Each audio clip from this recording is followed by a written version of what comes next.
When I was little, I borrowed a game from my father. The cover looked so cool and I fell in love with it. Hesitantly, he let me take it home after begging him all weekend. I popped it in my PlayStation, turned it on, and began. Then, I saw this.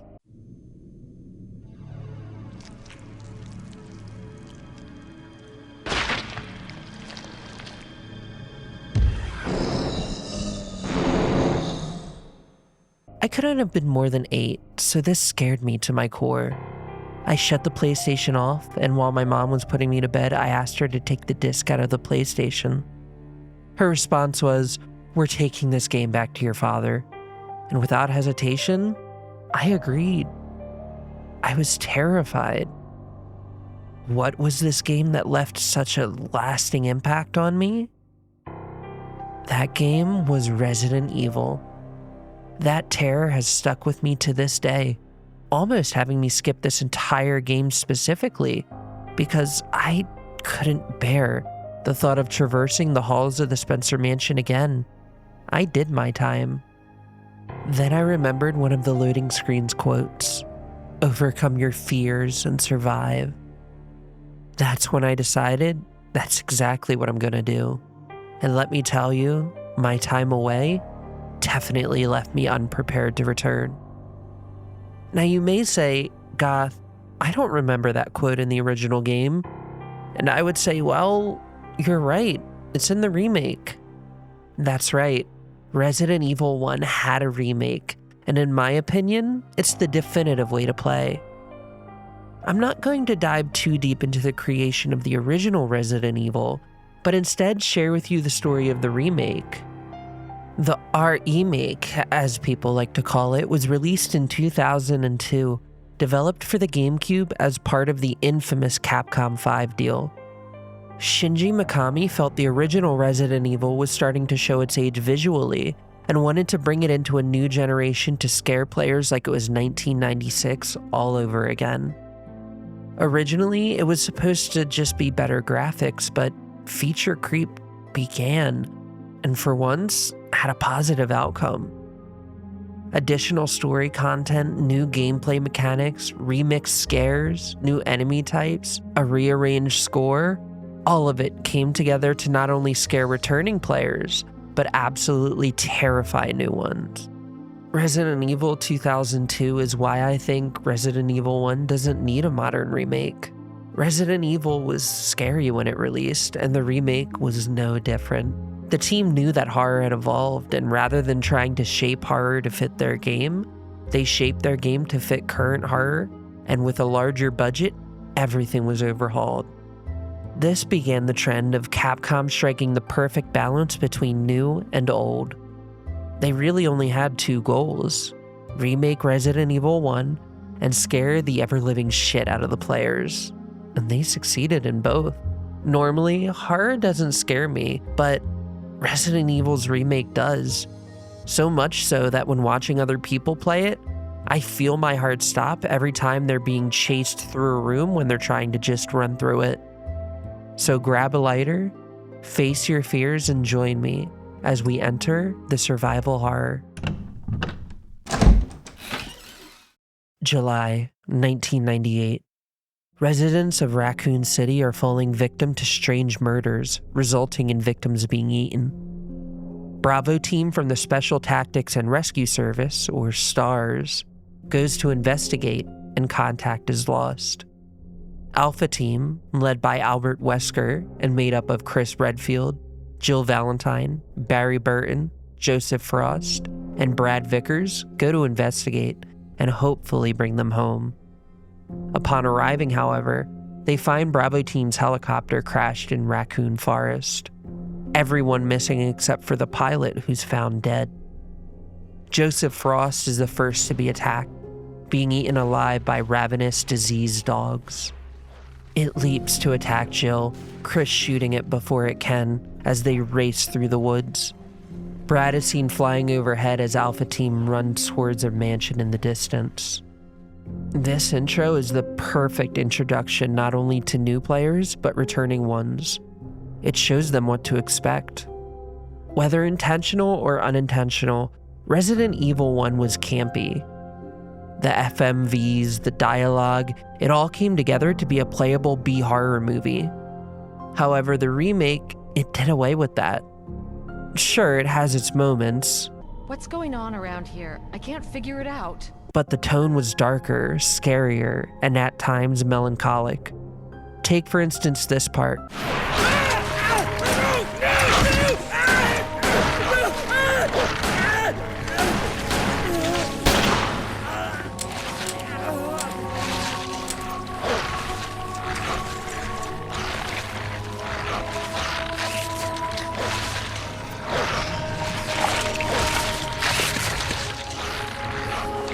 The instrumental and the dog's model almost combining to tell a story of an animal in pure agony, but forced to be a slave to the only things it now knows: killing and eating.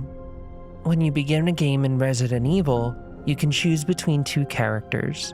You can either play as Jill Valentine or Chris Redfield. Both follow the same larger story, however, they each have their own unique story beats and gameplay changes. For instance, Chris has more health and can hit critical shots more, but he has limited inventory space. However, Jill has more inventory space than Chris and access to an additional weapon. In the original game, Jill was made as an easy difficulty and Chris was hard, but with Remake having an actual difficulty selection, it's more of a player preference and scenario A and B situation. Also, quick sidebar, the difficulty selection in the remake really grinds my gears. I played through the game on easy the very first time, but I thought the middle option was normal, like any other game. No, you have to beat the game to unlock hard, which is fine, except the choices on the difficulty selection are normal, easy, and very easy. Which would be fine if the game flat out said that, but instead the difficulty selection asks your preferred difficulty of cardio. Speaking of cardio, Alpha Team runs into the mansion, shutting the door behind them. Depending on who you choose, you either arrive at the mansion with Barry and Wesker, or you arrive with Jill and Wesker. After catching your bearings, a shot rings out as you go to investigate. Now, I'm a Jill girl through and through, so a majority of the gameplay you see will be Jill. However, I will be talking about Chris and where his story differs. Just know that if I'm focusing on one part of the story, it's because nothing is happening at that point in the others. For instance, heading into the dining room, Barry investigates a pool of blood and tells Jill to continue searching. At the same point in Chris's story, you just run through the room. You can investigate the puddle, but it only brings up a sentence saying you hope it's not your friends. So Barry talking is a bit more noteworthy than, you know what? You get what I'm trying to say. If I don't mention it, it's probably not important. Going down the hallway, we encounter a perfect recreation of the scene that scarred me when I was a child.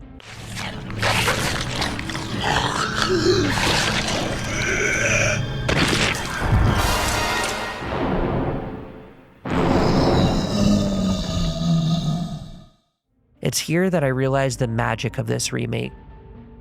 It recreates the game how my rose-tinted nostalgia glasses see it.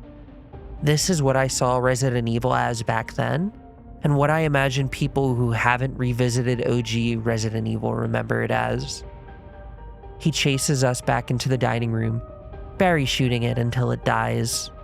Again. Huh? Arriving back in the main hall, it's empty. Wesker is gone, and if you're playing as Chris, Jill is gone too. After a quick lap around the main hall, we arrive at the conclusion that yes, indeed, no one is in this big empty room. And we had to walk all the way around it to figure that out. Barry suggests splitting up and looking for both Chris and Wesker, handing Jill a lockpick. Unfortunately, we lose the Master of Unlocking line in the remake, but the dialogue was ever so slightly changed, still conveying the same message but worded differently to remove just a little bit of the camp. It's a lockpick. You'd make better use of it. The lockpick is the special item Jill gets to help her through the game. Chris, the chain smoker he is, gets a lighter. More on Pyromania later. The lockpick makes it so that Jill can open certain doors that Chris needs to find old keys to open. Not only does it save on time, not making you collect the old keys, but it saves inventory space too, since the special items don't take up a slot.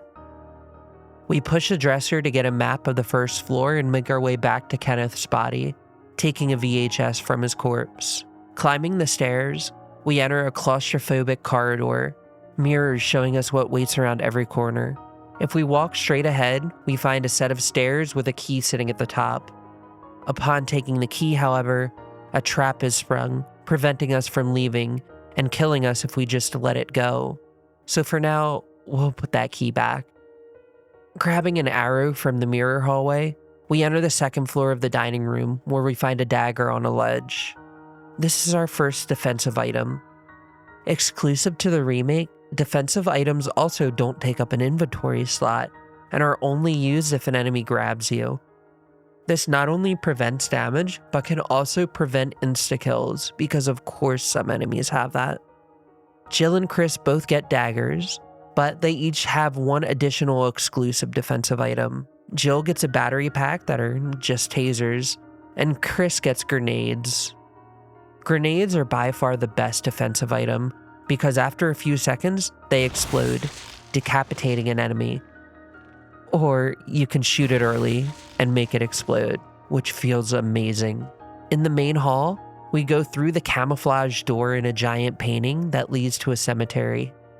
Removing the arrowhead and placing it in a headstone, it opens to a giant staircase below. Down in the crypt, we find 4 busts, each with different facial features missing. On the other side of the room, we find a hanging coffin looming over a book of curses. After taking a key to the mansion from the back of it, the inside talks about 4 masks, saying that evil will awaken when all 4 fall into place. These are the masks that go on the bus, and without any better ideas than to awaken evil, we set off to find them. A cute little detail is that with any of the keys, they're just called mansion keys until you turn the key around to see the symbol on it. Using our newfound sword key, we're able to continue along the bottom floor. Walking through, the window cracks, something trying to get in. This is one of the changes the team made to subvert expectations. In the original, dogs jump through when you first go through this hallway. In the remake, it's not until you enter from the opposite side that they jump through. This was done because this corridor is one of the least enemy-ridden ways to get back to the main hall. Well, early game at least. So odds are, if you didn't know that, you would try to backtrack through the hall. Exiting the hallway, we can use the lockpick on an iron door to our right. If you're playing as Chris, this door is locked, and you have to enter the bathroom to the left and grab an old key to get out to the patio. Outside, we can both see and hear the dogs that chased us running around outside of the iron fence.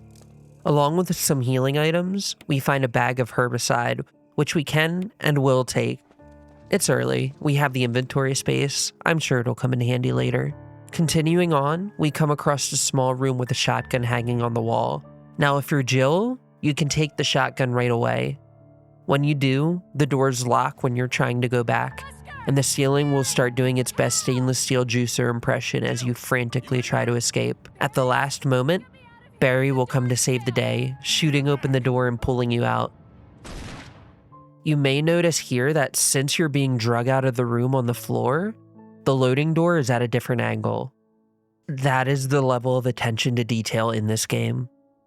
Here, we again, unfortunately, lost the Jill sandwich line, but I mean, he does still talk about a sandwich, so whatever. There's a mod to restore the original dialogue though, so I mean, I guess you can do that. Speaking of mods, I'm using 2 of them. First, I'm using Resident Evil Fusion Fix. This one is a technical mod, adding borderless windowed, showing all the resolutions, ability to hide the mouse cursor, a door skip function, and even restoring the GameCube gamma levels. The other mod I'm using is RE Upscale Project. This mod smooths out the grainy and somewhat over-sharpened textures, creating a more unified look. Unfortunately, not every texture in the game is fixed, and from what I can see, the last update was 6 years ago. So unless the mod author has been working in silence for those 6 years, the mod is essentially dead. But where it is implemented, it looks amazing. In the stairwell, we can kill a zombie, or 3 if you're big brain. Then we enter our first save room. Inside, we find some ammo, some healing items, and a fuel canteen. We also find a note saying how to dispose of the zombies. It says they can indeed come back to life, and the only way to permanently kill them is to either destroy their head or burn them. Due to this, fuel cans have been placed around the mansion. We'll save that for just a little bit. When we head upstairs into the office, we find a dog whistle with a note saying there's an important item on the dog's collar and where to use the whistle. We also pick up a lighter. You only pick this up as Jill because, like I said before, if you're playing as Chris, he brought his own. The lighter and fuel canteen are 2 items that are needed for a new gameplay mechanic added to the remake: burning bodies. We'll go into later what will happen if you don't, but because we planned ahead and killed 2 of the 3 zombies right on top of each other, the third pulled a scanners, we can burn them with one of the uses of the canteen. Yeah, use. You didn't think we'd have endless fuel, did we? The canteen can hold 2 uses and can be refilled at the gas cans around the mansion. However, each gas can only has 4 total uses in it, so there's not enough fuel to burn every enemy you fight. This makes you plan where to use it and only use it on zombies in rooms you will be frequenting often. Upstairs, we also find a wooden mount that we can use down the hall after lighting the fireplace to get a map of the 2nd floor. Going back into the main hall, we run into Barry, who asks us for an update and has about as much information as we have. None. If you have an inventory slot available, he'll also give you some acid shells. We can't use these quite yet, so we'll ignore them for now. Running across the 2nd floor of the dining room and out onto the balcony, we blow the whistle as 2 dogs come running towards us. Zombie dogs, codename Cerberus, are like any other dog enemies in any other game. A pain in the ass. They're fast, they move around a lot, and if they grab you, they have an insta-kill if you don't have a defensive item on you. Just do yourself a favor and use the shotgun if you have it. After dispatching the mutts and taking the collar, we pop out the imitation key. We're able to use this on the trap so we can take the real key. We just have to head back there and... this is a V-act, or a crimson head. Remember how the note said the zombies can come back to life? Well, this is what they come back as. They're stronger, faster, and anxiety-inducing. The one saving grace is that honestly, they aren't too hard to kill, especially if you use the shotgun. It's around here where you're taught that different weapons are best used for certain use cases. Regular pistol for zombies, shotgun for crimson heads. Each weapon has its own place. Taking the armor key, we can head back to the main hall and open the other balcony door. Out here, we find another expired STARS member. If you're Chris, other than some healing out here, that's it. But as Jill, you find the legendary grenade launcher, doing major damage. The grenade launcher has 3 types of rounds. Grenade shells are normal high damage explosive rounds. Incendiary shells do high damage as well as incinerate any zombies it kills. The most powerful of the 3 are acid shells. Now, I know it may seem tempting to use those acid shells Barry gave you right away, but save them. I promise you'll thank me. With the armor key, we can enter the other side of the 1st floor. On our way, we find a safe room that looks like an infirmary, and a storeroom with a model shotgun. We don't need this right now, but when you're playing as Chris, you can use this to take the real shotgun and not get crushed. Moving downstairs, we see a giant mutated plant. Using the bag of herbicide, we place it in the pump. We can choose whether to have it run through the green valve or red. Red will kill the plant, but green will kill the multiple green herbs on the other side of the room. Embedded in the wall, we can grab our first mask. Another notable room here is the bedroom. Here we find a journal with the infamous itchy tasty line in the diary of the groundskeeper. In his diary, we can see his progression from human to zombie. Back on the other side of the mansion, we can enter the night room, where after solving the riddle of which knights to push back, we can pick up a jewelry box. Pressing the correct buttons, the box opens, revealing the second mask. If we head back to the safe room, we find a note from Barry, or Wesker if you're playing as Chris, saying they left supplies for us. Unlocking the final locked door upstairs, we find Richard bitten by a giant snake. If we're playing as Jill, this interaction is one-on-one. However, if we're playing as Chris, we find both Richard and Rebecca Chambers. Regardless, he's in bad shape and needs something to help him quick. This begins a time section where you have to run back to the infirmary to grab the serum for him. If you just let him die, it's a net negative all around for reasons I'll get into later, so just go get the serum. After saving him, he gives us a radio and we can move forward to a small room where we get a music sheet. If we head downstairs to the music room, we can find the other part of the score and we can play it on the piano. As Jill, you can just play the score, which is Moonlight Sonata, which happens to be my favorite piece of classical music. Chris, the meathead he is, can't play. His terrible playing draws in Rebecca, who does a better job.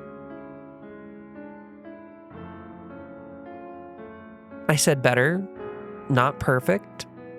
Giving her some time to practice, she's able to play it so Chris can get into that same small room. In it, we find a one-way mirror looking into the plant room as well as a diary. This diary belongs to George Trevor. It accounts how he was kidnapped by the owner of the mansion and how Oswell Spencer has no intention of letting him leave alive. You see, George Trevor helped build the mansion. He was a loose end.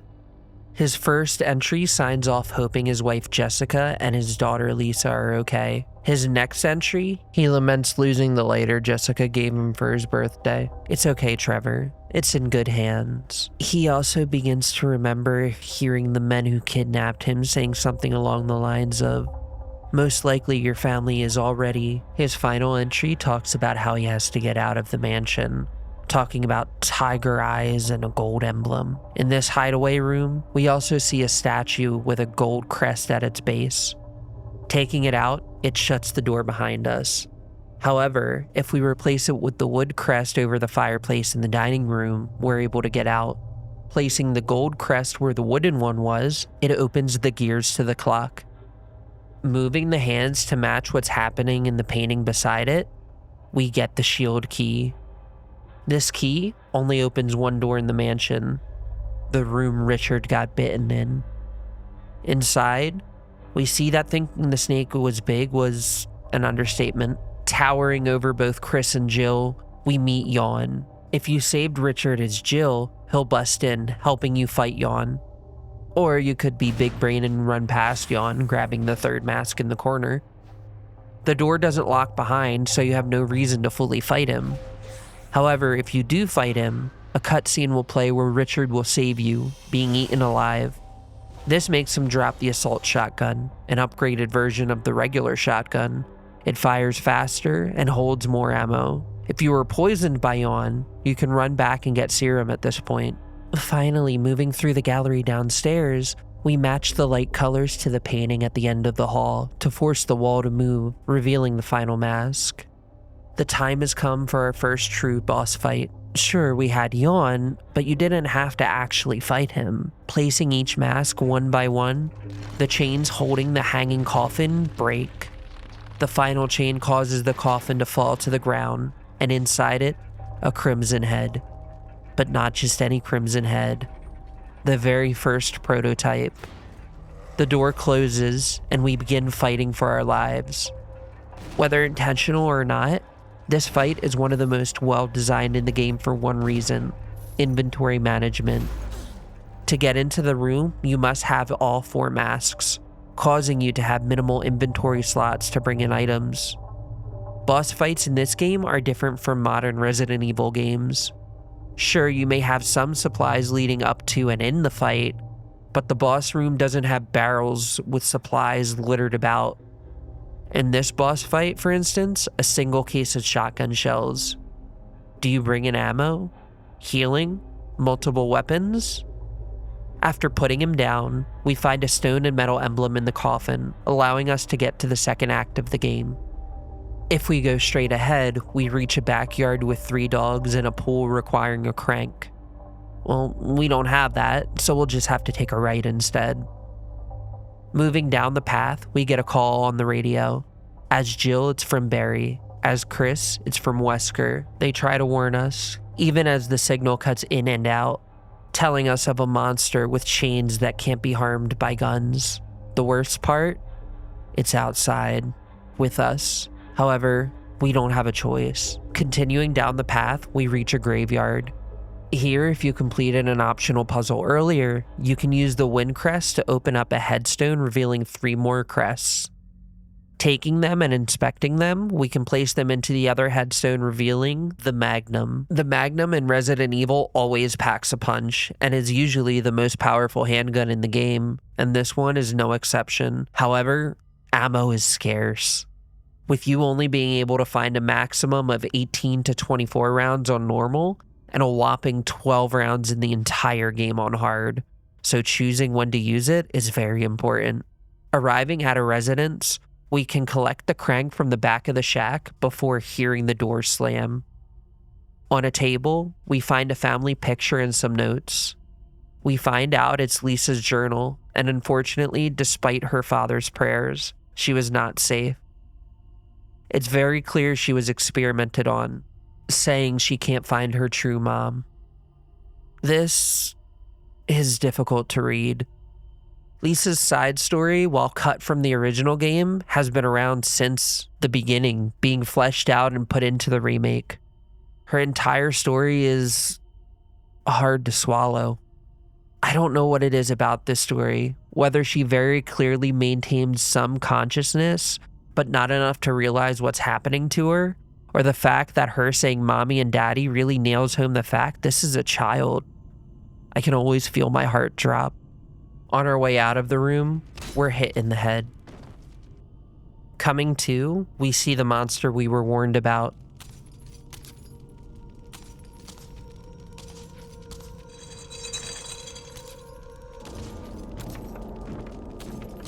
Now you can shoot it, but this will only stun it.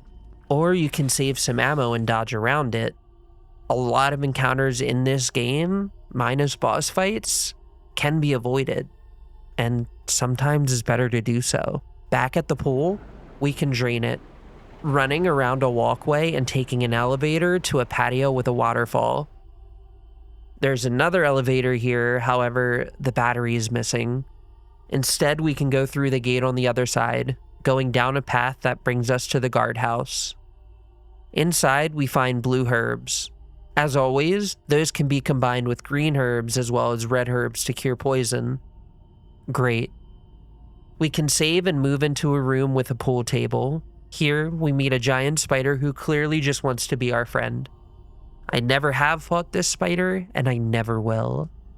This room is very important, however, as it houses a blank red book that is probably important. It also has 3 lamps that, when lit, expose different symbols and colors.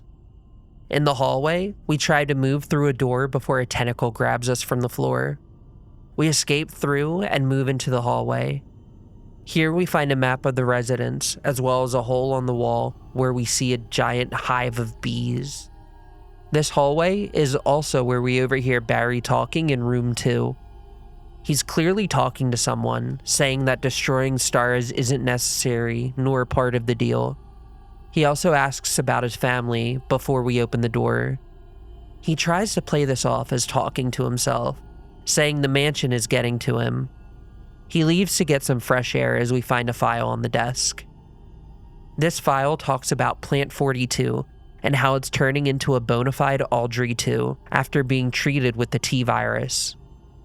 In the bathroom, we find the key to room 1, where we find a man hanging from the ceiling. On the desk, we find his final note, talking about how once his friend turned, he killed him. Believing to be the last person alive, he decides to take his own life. In the bathroom, after draining the tub, we find a control room key. Seems a bit out of place, but okay. Backtracking to room 2, we can push aside the bookshelf, climbing down a ladder to enter a flooded bunker. After pushing some boxes into the water to get across, we enter the Aqua ring. When entering as Chris, we get a cutscene of Richard being circled by mutated sharks called Neptune. Richard, always the hero, saves Chris by pushing him out of the way. Running through the Aqua ring, we use the control room key to enter, you guessed it, the control room. In here, we can drain the water. While trying to do so, however, a shark crashes into the glass, cracking it. As the pressure begins building, we have to find a way to stop it. Across on a control panel, we find a pressure shutter switch. Upon pulling it, they begin to lower, failing halfway down, saying the oil pressure was lost. To restore it, we refer to a note on the desk, telling us to turn the valve on tank 1. Upon doing so, resetting the shutters and closing them fully, a crisis is averted. Exiting the control room, we grab some ammo before entering the lower level of the Aqua ring. Here we find the mutated sharks wiggling on the floor like a fish out of water. Well, actually, yeah, I know, they aren't fish. As Chris, next to the first one, we can grab Richard's assault shotgun. Moving past the big mama shark, we try to grab a key before it writhes back to life, knocking the key into the water. We push a control panel into it, turning it on and frying the shark before we grab the gallery key. In the gallery, we find a corpse with some pesticide. Using it on the hole in the wall, we kill the bees, allowing us to take the key to room 3 that was under the hive. In room 3, we can use the blank book and rearrange it in the correct order to open a secret door. Through this secret door is Plant 42. There's a couple ways to approach this fight. When we were rearranging the books, we removed a book with notes on an experiment, saying that they found a mixture of chemicals that's toxic to Plant 42. Across from room 3 is a door with a keypad. Remember when we lit those lamps in the pool room? These symbols appear here, and the color of the symbol shows what number it corresponds to on the pool table upstairs. I love this puzzle. This is a puzzle where you either have to write things down or just take pictures because you don't know the order of the symbols. Inside is a bunch of chemicals. As Jill, you can mix the compound needed to kill Plant 42 called V-Jolt. After mixing it, you can pour it on the roots under the control room. This skips the fight, Plant 42 initially dying with Barry coming in with a flamethrower to finish it off when it pops back to life. Chris, however, ain't that bright. Again, meathead, so you have to fight Plant 42. Unless you let Richard die like a monster earlier, where you can take control of Rebecca so she can mix the V-Jolt. But what kind of monster does that? Either way, we take the helmet key from the fireplace. On our way out, we encounter Wesker, where he makes a comment on how Barry has been acting to Jill. He instructs us to head back to the mansion, so that's what we do. On our way out, the radio goes off. Brad calling out to try to reach someone and saying to send some kind of sign where they are. Arriving back at the mansion, the camera moves into the eyes of a monster. Fast moving, he's on our tail. Catching up, we see exactly what it is. A human-reptile hybrid named a hunter. Fast, agile, and strong, they're another insta-kill enemy if you don't have any defensive items. Here is where Jill's grenade launcher really comes in handy. Acid shells take down most hunters in one shot. Glad I had you save those shells Barry gave you, huh? Accessing a room with a statue puzzle that took me way too long, we find a hole behind the wall we can go down. Down here, we find a book that, when opened, reveals a hidden medal inside. Also down here is more of George Trevor's diary, talking about his wavering will to go on, as well as how difficult it's becoming to survive. Finding a gravestone with his name, he realizes this was the plan from the beginning all along, and there was no fighting it. His final note ends in him asking for forgiveness from Jessica and Lisa, blaming himself for everything. Pressing a switch on the gravestone, it moves aside as we climb down. In the basement, we find more furry friends, a map of the basement, and a blown fuse. Fixing the fuse, the elevator is working once more. Going through the only door here, we enter the kitchen. Unfortunately, the remake does not have the mansion basement track from the director's cut. did you know about that? Yeah, long story short, they hired an artist who was thought to be the next Beethoven because he couldn't hear, but his music was top tier. That resulted in this monstrosity.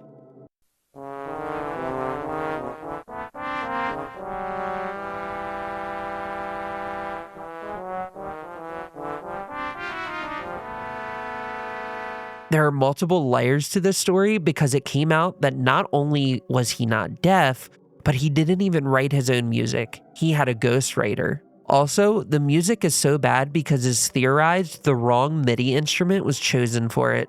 For some reason, a trumpet or something was chosen.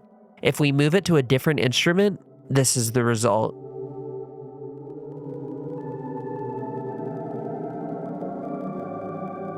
So yeah, that's the story of the mansion basement. Anywho, if we take the elevator in the kitchen, we arrive at a new part of the mansion. Here, we can get the battery. We can also open a trophy room where both a red and yellow jewel rests in the eyes and some taxidermy heads mounted on the wall. In here, we also find a note on the table addressed to the chief of security. It says X Day is drawing near and gives instructions on what to do in 1 week. 1. Lure stars to the mansion to obtain combat data against them. 2. Collect samples of each specimen excluding something called the Tyrant. 3. Dispose of the Arklay laboratory, make it look like an accident, and then report to headquarters. Whose headquarters? Umbrella Inc., a pharmaceutical company started by Oswald Spencer. Grabbing the gemstones from the heads, we're able to place the yellow one in a tiger head statue referenced by George Trevor in one of his notes. Putting in a blue one we find by breaking a statue in the dining room gives us ammo, but the yellow one gives us a floppy disk.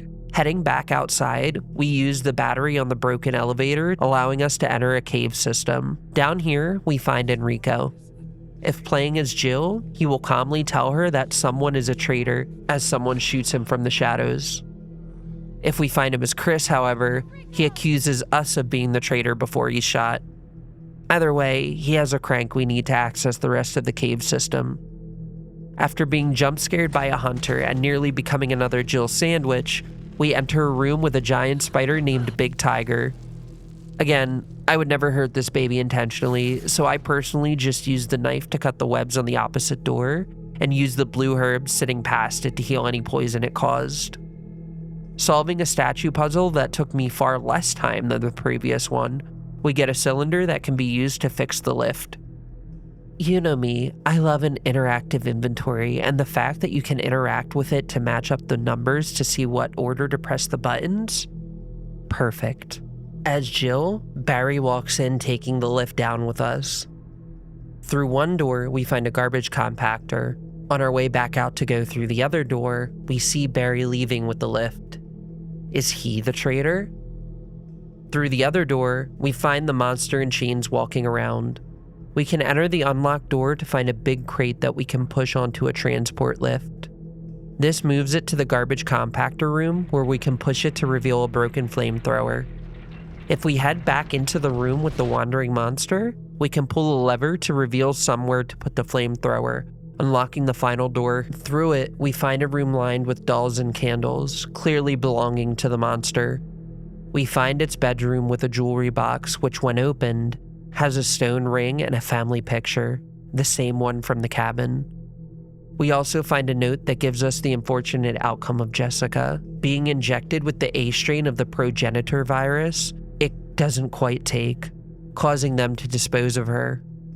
The progenitor virus is important, as this is what every virus is built upon. T virus, G virus, all of it comes from this one. Since the progenitor virus revives dead cells, it's unclear if they tried it on her while she was living or after she was dead. We can only hope it was the latter.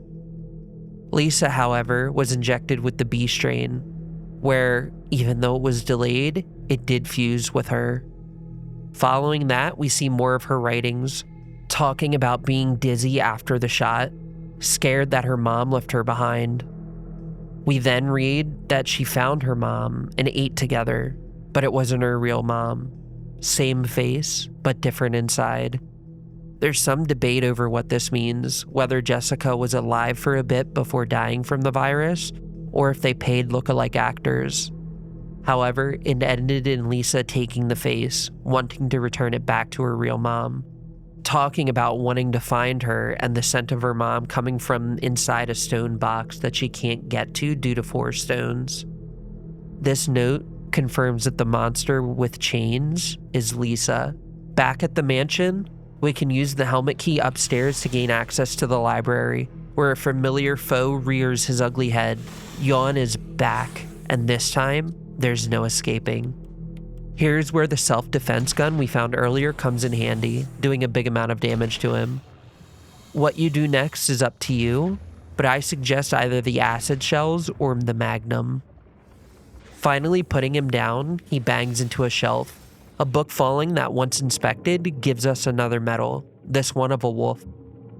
Heading downstairs, we use the red gemstone on a jewelry box we find in the final locked portion of the mansion. After solving a puzzle by putting together the Spencer crest, a brooch is found inside that, once pressed, transforms into a key. This allows us to unlock the final room of the mansion. Inside, we find a metal object. As Chris, we can hear a scream. If we go upstairs to the office we found the dog whistle, we can find Rebecca being attacked by a hunter. After saving her in style, we can combine the metal object with the stone ring, creating another stone and metal object. If we collect the one that was used to unlock the cabin and guardhouse, we can place them under the stairs, allowing us to enter the altar. Down here as Chris, we find Wesker fighting Lisa. As Jill, we encounter Barry, and he tries to pull his gun on us. Jill disarms him because she's badass like that, and Barry pleads, saying he'll explain everything and that he didn't want to do it. However, we're interrupted by Lisa. Here you can choose to give Barry his gun back. If we don't, Lisa kills Barry, a picture of his family flying out of his vest. If we do, he helps us fight Lisa. The boss room has 4 giant stones that we can push over the edge, opening the sarcophagus in the middle.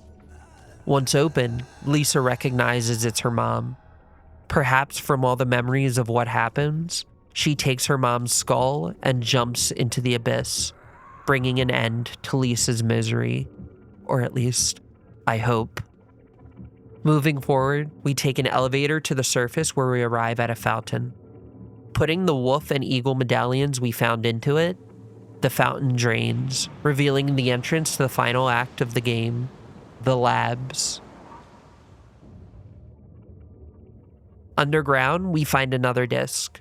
Climbing down the stairs, we find a hallway with 3 red lights that's currently locked. In a lab, we find a projector filter and a password transmission device. Also, I think it's adorable they used GameCubes as a reference to what system it released on at the time. Using one of the discs on it, one of the 3 lights turn green. In the X-ray room, we find multiple X-rays. Who would have thought? And a note from a researcher addressed to his dearest Ada. This, of course, is none other than Ada Wong. He states that he is tested positive for the virus and begs her to get the data from the labs and gives a hint for the password we need. Putting the X-rays in alphabetical order and turning on a red light, different organs light up. A colon, an esophagus, a liver, and lungs. CELL. Going to the terminal the researcher mentioned, we enter the username and password, as well as cell to unlock a door on the upper floor. Heading into the unlocked room, we pick up another disc and press play on the projector. Here we find a bioorganic weapon official report, complete with the monsters we've been fighting. Cerberus, Neptune, Hunter, and something named Tyrant again. There's also a picture of the research team. Wait, is that Wesker? The final slide is a barcode. If we use the filter, 4 numbers are shown, which we can enter into a panel on the wall to open up the security office. Inside is a VHS player where we can play Kenneth's death tape. I always thought this tape was kind of a letdown. I expected it to be some big important payoff, But instead, it was a 15-second video of a zombie attacking Kenneth, something we already know happened. We also find a key to the rest of the labs. We enter a freezer and crawl through a passage at the top. On the other side, we're greeted by a hybrid human fly creature. This is the Chimera. They're not difficult to deal with, especially if you have grenade shells still. We also find another GameCube where we can transmit the passcode. Moving into the power area of the labs, we find a fuel panel, the fuel canister being empty. Taking it, we head back to one of the X-ray rooms where we can refill it. By refilling it, things got a whole lot riskier. Since one of the main ingredients is napalm, we have to be very careful. Walking back, because if you run well, we place the canister back in, finish our game of Mario Kart Double Dash before transmitting the final passcode, and turn the power back on. Now that the locked room is open, we go through, heading down the stairs to find a holding cell. In this holding cell, none other than our compatriot. However, we can't get them as the lock is in an electronic one. Calling the elevator, Barry catches up with us, or Rebecca if you're playing as Chris. Jill apparently has short-term memory loss because she's buddy-buddy with him, even though he never explained why he betrayed them. Up in the lab, Barry holds a gun on us as Wesker begins his villain monologue. He reveals he's holding Barry's family hostage and tells Barry to wait up for him. Wesker reveals Tyrant, who he calls the ultimate life form.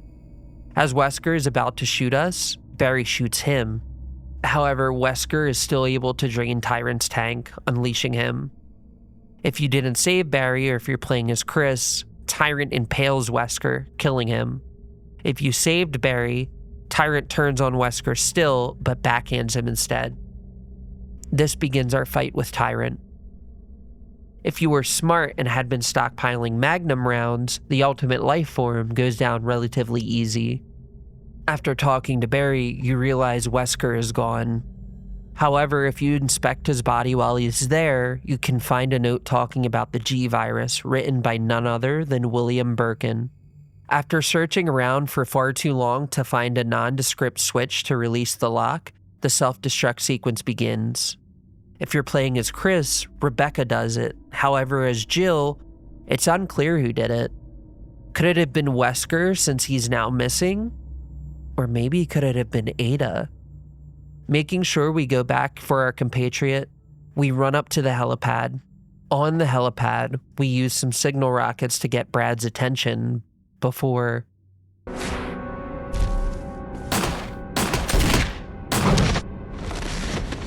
Tyrant is back, and he's pissed.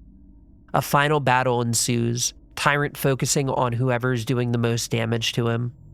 Eventually, Brad drops you a rocket launcher that you can use to blow him back to the Stone Age. Brad arrives, picking up what's left of stars as the Spencer mansion explodes, destroying all proof of what happened, or so Umbrella hopes. What's cool is while there aren't necessarily multiple endings in a normal sense, there are 8 different variations of the ending. Depending on what you do, it can change who you save. As Jill, you can save Chris and Barry, and as Chris, you can save Jill and Rebecca. Throughout the game, there are different fail states. As Jill, you can choose not to give Barry the gun where Lisa will kill him. Or if you give him the gun, Lisa can knock him off the edge and kill him during the fight. As Chris, you can choose not to save Rebecca as she screams. Of course, you can also choose not to save your team member from the jail in the lab. After beating the game, you can choose once again to gain access to one dangerous zombie, as well as choose one of the returning unlockable outfits. This mode has Forrest, the STARS member we find on the balcony, chase you around the first part of the mansion. With the speed of a Crimson Head, you have to stay away. If he gets you, hope that you have the health to tank the hit. If you shoot him, well... The one thing I do wish is that you could turn this on optionally. Since it's always on with once again, any unlockable outfits have to be played in this mode. Granted, he's only there at the beginning of the game. It's still annoying that he always has to be there. Another mode you can unlock is Invisible Enemy.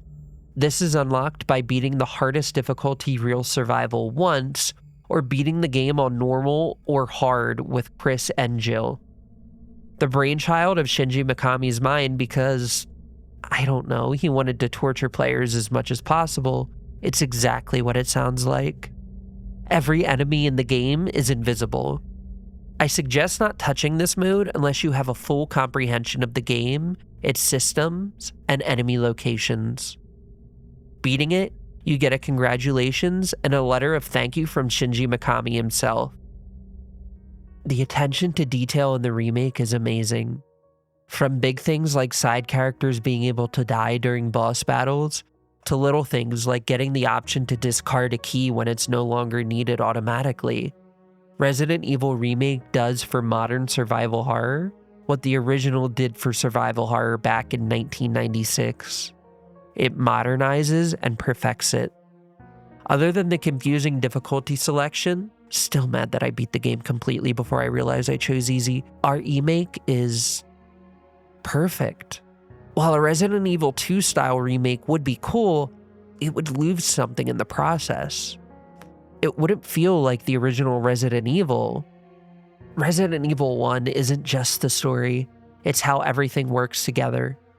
The setting, the gameplay, the characters, the voice acting, all of it combines to create an experience that is unique, memorable. It makes Resident Evil.